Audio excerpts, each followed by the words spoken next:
सबसे पहला सवाल था कि भगत सिंह की विचारधारा थी क्या।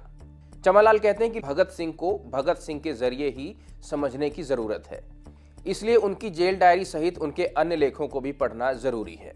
भगत सिंह ने अपनी पार्टी का नाम हिंदुस्तान रिपब्लिकन एसोसिएशन से बदलकर हिंदुस्तान सोशलिस्ट रिपब्लिकन एसोसिएशन कर दिया था। इसका मतलब यह है कि वो एक समाजवादी क्रांतिकारी थे। क्या भगत सिंह का बसंती रंग से कोई संबंध था? चमनलाल कहते हैं कि भगत सिंह का परिवार कांग्रेस से जुड़ा था। उनके पूरे परिवार का लिबास खादी का सफेद कुर्ता पैजामा था और खादी की सफेद पगड़ी थी। उस दौर के क्रांतिकारियों का मुख्य लिबास खादी के कपड़े ही थे। भगत सिंह की भी यही पोशाक थी। चमनलाल कहते हैं कि एक बात स्पष्ट हो जानी चाहिए कि भगत सिंह ने कभी बसंती पगड़ी नहीं बांधी थी। चमनलाल कहते हैं कि लोग मुझसे ये भी पूछते हैं कि आप ये कैसे कह सकते हैं कि उन्होंने बसंती रंग की पगड़ी नहीं बांधी थी। उस समय तो ब्लैक एंड व्हाइट कैमरा था। चमनलाल कहते हैं कि मैंने भगत सिंह के साथियों यशपाल, शिव वर्मा और अन्य कई लोगों के साक्षात्कार पढ़े हैं जिन्होंने भगत सिंह की पोशाक के बारे में बात की है। भगत सिंह के सफेद कपड़े मैले कुचैले हुआ करते थे क्योंकि उनकी गतिविधियां जारी थीं और छुप कर रहना पड़ता था। अगला सवाल यह है कि भारत में स्थित खटकड़ कलां उनका जन्म स्थान है या पाकिस्तान में चकबंगा। चमनलाल कहते हैं कि भगत सिंह के परिवार का करीब 300 साल पुराना इतिहास मिलता है। भगत सिंह के चाचा अजीत सिंह की किताब है बरीड अलाइव। इसमें उन्होंने अपने पूर्वजों के बारे में भी लिखा है। उनका पैतृक गांव अमृतसर जिले में नारली था।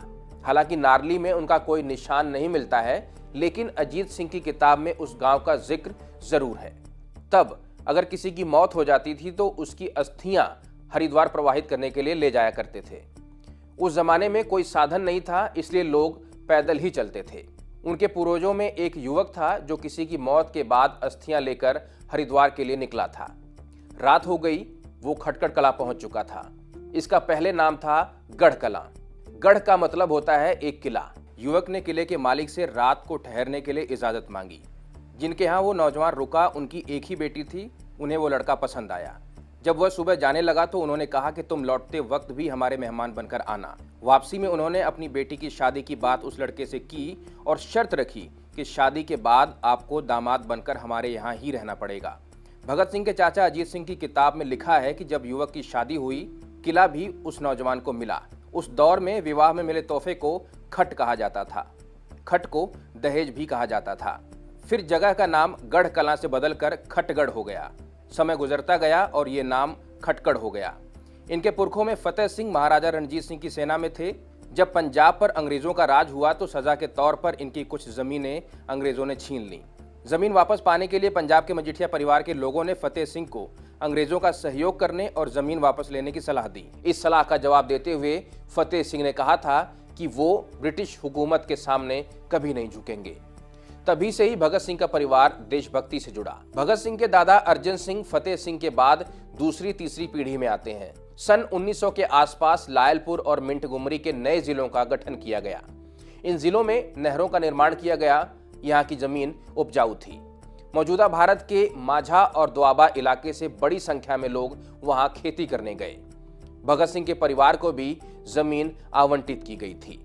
उनकी जमीन लायलपुर में चक नंबर 105 थी। उधर मौजूदा भारत के बंगा में उनका गांव था, इसलिए यहाँ का नाम लायलपुर चकबंगा पड़ गया।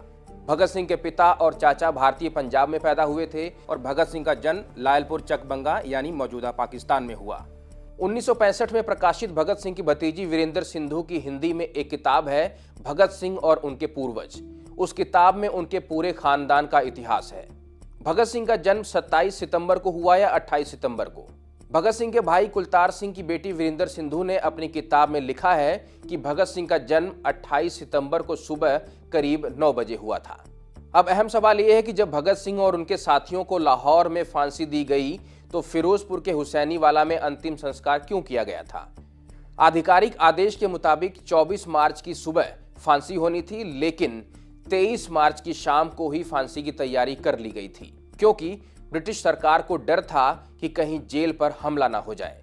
जब भगत सिंह और उनके साथियों को ले जाया गया तो जेल के कैदियों के इनकलाब जिंदाबाद के नारे दूर दूर तक सुनाई पड़े। शाम 7 से 7:30 के बीच भगत सिंह और उनके साथियों को फांसी दे दी गई। जेल के मुख्य दरवाजे पर भारी भीड़ जमा हो गई। लोगों ने लाशें मांगी, लेकिन जेल प्रशासन घबरा गया। शवों के टुकड़े किए गए और ट्रक में भरकर जेल के पिछले दरवाजे से फिरोजपुर की तरफ निकल गए। कसूर में एक जगह रुके, लकड़ियां ली, एक पंडित और एक ग्रंथी को भी साथ लिया और मिट्टी के तेल के कनस्तर भी साथ लिए। शवों पर तेल डाला गया और सतलुज के किनारे जंगल में जल्दबाजी में उन्हें जला दिया गया। बाद में 24 मार्च की सुबह लाला लाजपत राय की बेटी पार्वती बाई और भगत सिंह की छोटी बहन अमर कौर समेत करीब 200 से 300 लोग पीछा करते हुए उसी स्थान पर पहुंचे।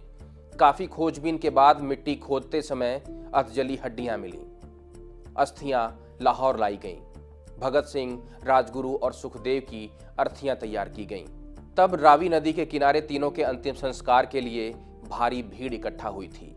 26 मार्च के ट्रिब्यून अखबार में पहले पन्ने पर खबर छपी थी कि भारी भीड़ की मौजूदगी में तीनों का अंतिम संस्कार उसी जगह किया गया जहां लाला लाजपत राय का अंतिम संस्कार किया गया था।